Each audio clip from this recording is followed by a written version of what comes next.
Maraming salamat. Kain na, Lala. Thank you so much, ma'am. Sa blessing na binigay mo. Ayan po. Nabosin. Manok at saka kalabasa po yan. Yan. May kalabasa, gulay yan. Tsaka manok. Yun pa, oh.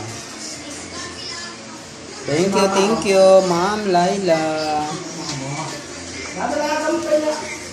Yan, nakabili kami ng ilang kilong manok din po. Tsaka gulay, bigas. Kumain ka. Oh? Ano mo yung chicken? Yan po. Itong dalawa magtatayan ay maghiwalay.